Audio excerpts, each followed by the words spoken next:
All right, so today we're going deep on a topic that I think a lot of people are going to be pretty excited about. Yeah, I'm excited. We are talking about Tokyo, and we're going to be using this collection of travel information we've got to plan out a full 2-week trip, so 15 days. That's right, a full deep dive into Tokyo. Exactly. So Yeah. whether you're thinking about booking a trip or you're just an armchair traveler, this one's for you. Exactly. And we're really going to focus on first-time visitors.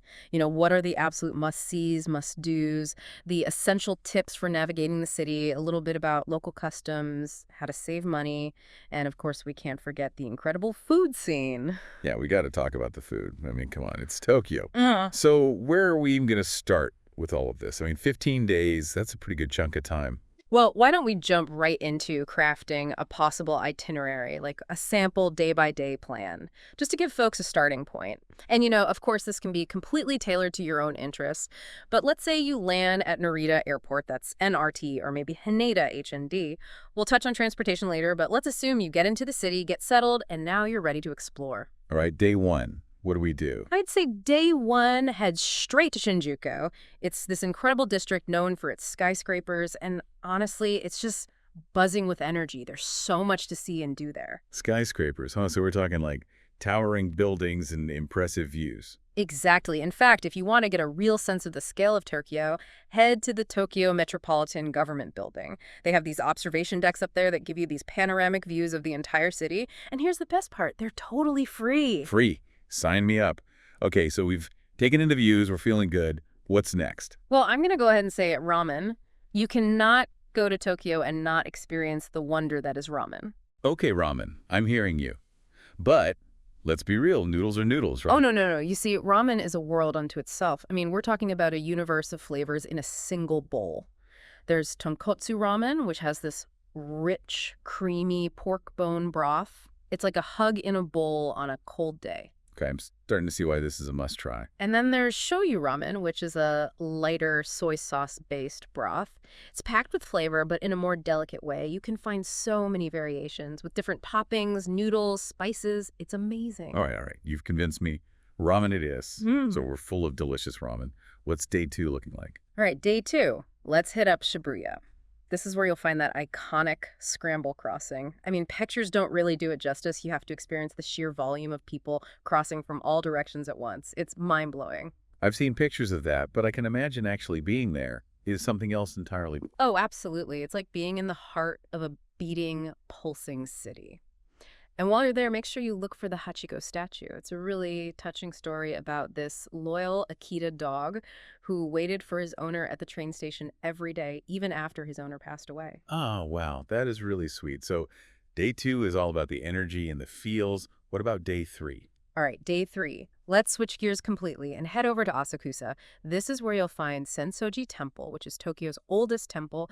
It's got this really peaceful atmosphere, beautiful architecture, and it's just a lovely place to walk around and soak up the traditional vibe. So a little bit of a contrast from the hustle and bustle of Shibuya, huh? Exactly. And, the street leading up to Sensoji Temple, it's called Nakamizudori Market. It's fantastic for just browsing around. There are all sorts of little shops selling traditional crafts, souvenirs, and, of course, more food. Oh, more food. You had me a food. Okay, so here's something you have to try at Nakamizudori.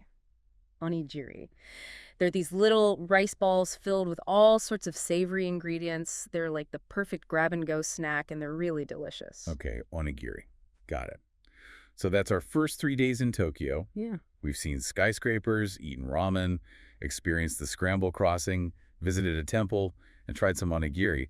I'd say that's a pretty good start. I think so too, but we're just getting warmed up. We've got 12 more days to explore. All right, so moving into days 4 through 6, what do you think about maybe focusing a bit more on culture and tradition? Perfect. We've got Ueno Park, which is this sprawling green space in Tokyo. It's home to museums, a zoo, even another market. You could easily spend a whole day there just exploring. Okay, Ueno Park, what kind of museums are we talking about? Well, there's the Tokyo National Museum, for one. It's got this massive collection of Japanese art and historical artifacts. You could spend hours there.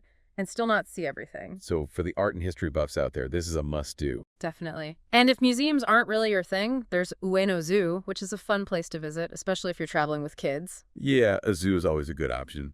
And you mentioned another market. Right, Ameya Yokocho Market. It's a bit different from Nakamise Dori. It's a bit more chaotic, a bit grittier, but it's got this really cool, vibrant energy. You can find everything there, from clothes and electronics to fresh produce and street food. So a bit more of a local experience, maybe. Yeah, I'd say so.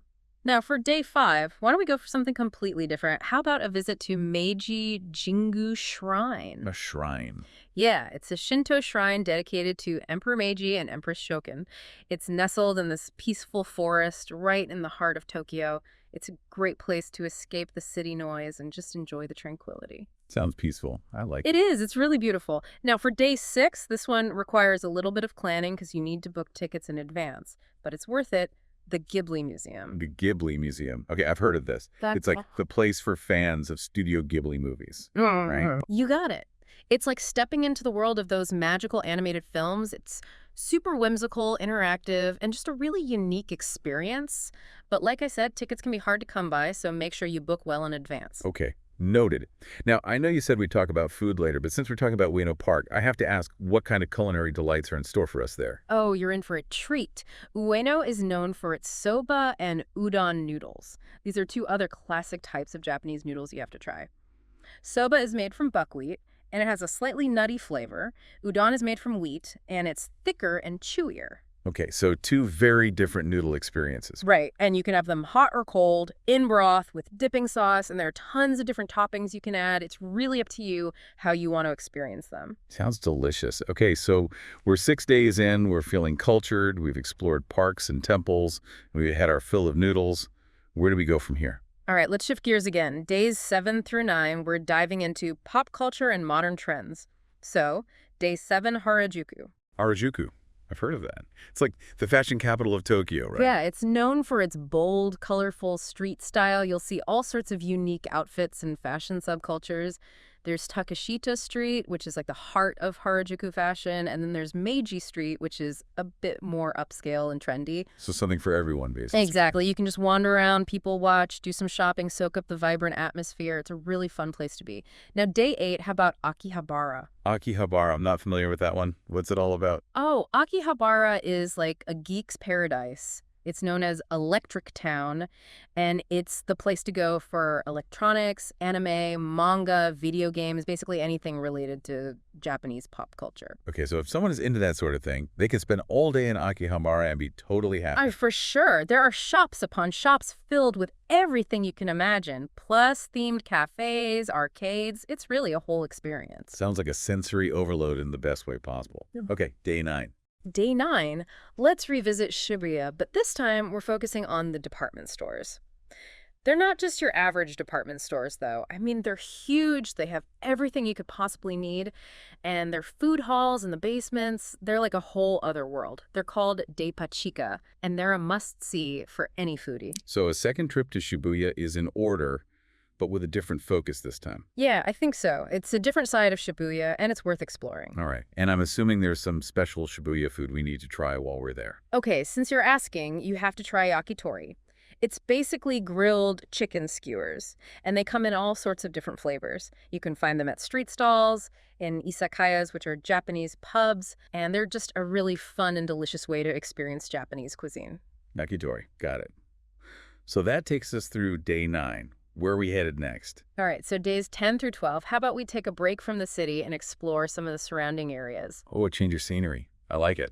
Yeah, so for day 10, I'd suggest a trip to Hakone. It's a mountain resort town known for its stunning views of Mount Fuji. You can take a boat ride on Lake Akarashi, go hiking, visit art museums, and maybe even try a traditional Japanese hot spring. Now, when you say hot spring, you mean an onsen, right? Exactly. Onsen are a huge part of Japanese culture, and Hakone is a great place to experience one. Just keep in mind there's some etiquette involved. You'll need to wash thoroughly before entering the bath, and most onsen are nude, so be prepared for that. Okay, good to know. So day 10 is all about relaxation and breathtaking views. What about days 11 and 12? Okay, here's where we get a little adventurous. Mm. How about exploring the Tokyo Islands? Wait, Tokyo has islands. Yeah. Tokyo Prefecture actually includes a chain of islands that stretch out into the Pacific Ocean. There are the Izu Islands, which are closer and easier to get to, and then the Ogasawara Islands, which are more remote and offer a truly unique experience. So island life is part of a Tokyo trip. That's pretty cool. But what is there to do on these islands? Well, you can relax on the beaches, go hiking, do some snorkeling or diving, explore the local villages, and of course, experience the unique island cuisine. Speaking of cuisine, we have some information here about locavore dining in the Tokyo Islands. That Yeah. sounds pretty interesting. Yeah, it highlights restaurants that are committed to using locally sourced ingredients. They really showcase the unique agricultural, forestry, and fishery products of these islands. So a real focus on sustainability and local flavors. Exactly. There's this guide that actually lists 82 restaurants across the Izu and Ogasawara Islands that are particularly welcoming to foreign visitors, and they even have English menus available. That's really helpful. Okay. Okay, so island hopping is a possibility. What kind of food should we be looking out for? Well, on Oshima Island, there's a local specialty called beko sushi. It's made with fresh white fish marinated in soy sauce and a local chili pepper. Really delicious. Senko sushi. Okay, I'm adding that to the list. Anything else? Across the Easy Islands, they use this local plant called ashitaba in all sorts of dishes. You'll find it in tempura, soba, even ice cream. Ashitaba ice cream. Now that's something I have to try. And on Oshima, you can also try seafood wapameshi. It's a dish where seafood is steamed in a special wooden container. It's very flavorful. All right, seafood wapameshi, got it. Now, you mentioned the Ogasawara Islands being a bit more remote. Is the food there just as unique? Oh, definitely. On the islands of Nijima and Hachijojima, they have this delicacy called kusaya. It's a fermented fish, and it has a very strong, pungent smell. It's definitely an acquired taste, but it's a real local specialty. Fermented fish, huh? Yeah. Might have to pass on that one. Okay, so we've explored the islands, we've tasted some unique local delicacies, and now we're down to our last 3 days in Tokyo. What's on the agenda? All right, days 13 through 15, it's back to Tokyo for some final culinary adventures and some last-minute shopping before we head home. Day 13, let's start with a visit to the Tsukiji Outer Market. So the famous fish market. Well, the inner wholesale market has actually moved to a new location, but the outer market is still there, and it's bustling with energy. You can find all sorts of fresh seafood, produce, street food, and souvenirs. So even though the inner market has moved, it's still a must-visit for the food experience alone. Definitely. And after Tsukiji, how about we head to Ginza? It's known for its high-end shops, fancy boutiques, and really nice restaurants. Plus, don't forget to check out the Depachika in the basements of the department stores there. They're absolutely incredible. So Ginza is where we go to treat ourselves a little. Exactly. Now, day 14, you can use this time to do any last-minute souvenir shopping, revisit any favorite spots from earlier in the trip, or just relax and soak up the atmosphere of the city one last time. Sounds good. And then, of course, day 15 is travel day. We head back to the airport and say goodbye to Tokyo. Sad but true. But wait, before we leave, we have to talk about the food. I mean, we've covered a lot already, but there's still so much more to try. We have to talk about sushi, tempura, okonomiyaki, the classics. Absolutely. You can't go to Tokyo and not experience authentic sushi. And tempura is another must-try. It's basically seafood and vegetables that are lightly battered and deep-fried. It's light, crispy, and so delicious. Okay, so sushi and tempura are a must. What about okonomiyaki?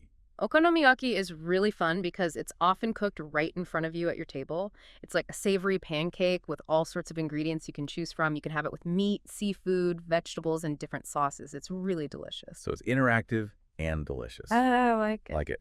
Now, we talked a lot about local customs on the islands, but what about Tokyo in general? Is there anything we should be aware of? Yeah, there are a few things that are good to keep in mind. Bowing is a common way to greet people and show respect. You don't have to do a deep bow. Just a slight nod of your head is usually enough. Okay, bowing. Got it. Yeah. Anything else? Taking your shoes off when you enter someone's home or certain traditional establishments is also important. And generally speaking, the Japanese are very polite and respectful, so just try to be mindful of your behavior and you'll be fine. Be respectful. Makes sense. What about getting around Tokyo? That seems like it could be a bit daunting. Honestly, Tokyo's public transportation system is one of the best in the world. It might seem overwhelming at first, but it's really efficient and easy to use once you get the hang of it. Okay, but any tips for navigating the system? Yeah, definitely get a Suica or Pasmo card. They're rechargeable travel cards that you can use on most trains and buses. It makes things so much easier than buying individual tickets every time. Luca or Pasmo card. Got it. So we're getting around, we're being respectful, but what about saving money? Any tips for that? Well, if you're planning on doing a lot of traveling outside of Tokyo, a Japan Rail Pass might be worth it. But for a trip focused mainly on Tokyo, it might not be necessary. Okay, so maybe not the best option for our 15-day Tokyo adventure. Right. But within Tokyo, you can save money by eating at local eateries, trying set lunch menus, and utilizing convenience stores, they're called konbini, here for affordable meals and snacks. Okay, so konbini are our friends. Yeah, definitely. And don't forget about free activities. You can explore parks, wander around different neighborhoods, or just observe the chaos of the Shibuya crossing. It's all free entertainment. All right, so we've covered so much about Tokyo. We've explored different neighborhoods. We've talked about culture, customs, food, transportation, even how to save some money. I think we've given our listeners a really good foundation for planning their own trip. Yeah, I think so too. And what's really great about Tokyo is that it has something for everyone. Whether you're into history, art, pop culture, food, nature, or just experiencing a completely different culture, Tokyo has it all. It's true. It really does. And one thing that stood out to me throughout all of this is how much emphasis there is on quality and detail, especially when it comes to the food. It's clear that the Japanese take a lot of pride in what they create. Oh, absolutely. And, we talked about locavore dining on the islands, but that same concept applies to mainland Tokyo as well. There's a guide that lists restaurants in the Tokyo area that are committed to using locally sourced ingredients. So even in a massive city like Tokyo, there's this dedication to supporting local farmers and producers. Exactly. And you'll find all sorts of amazing ingredients from the Tokyo region, like Waseda Myoga ginger, Shinagawa Kabu turnip, Tokyo raised cow milk, Kogane Norabona greens, blueberries and yuzu from Kodera, tomatoes and cucumbers from Higashimurama, inagi pears, Okutama wasabi, even farmed abalone. It's really impressive.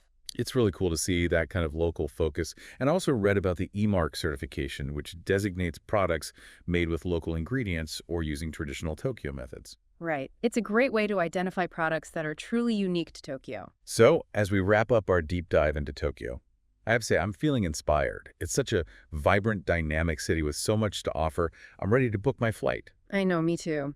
And as overwhelming as it might seem to plan a trip to a place like Tokyo, I think we've shown that it's totally doable. With a little research and planning, anyone can have an amazing experience in this incredible city. And on that note, I want to leave our listeners with a final thought. We've given you a taste of what Tokyo has to offer, but now it's up to you to decide what speaks to you the most. What aspect of Tokyo excites you the most? Is it the food, the culture, the history, the pop culture? Take that excitement and start planning your own adventure. Trust me, you won't regret it. Couldn't have said it better myself. Go forth and explore Tokyo.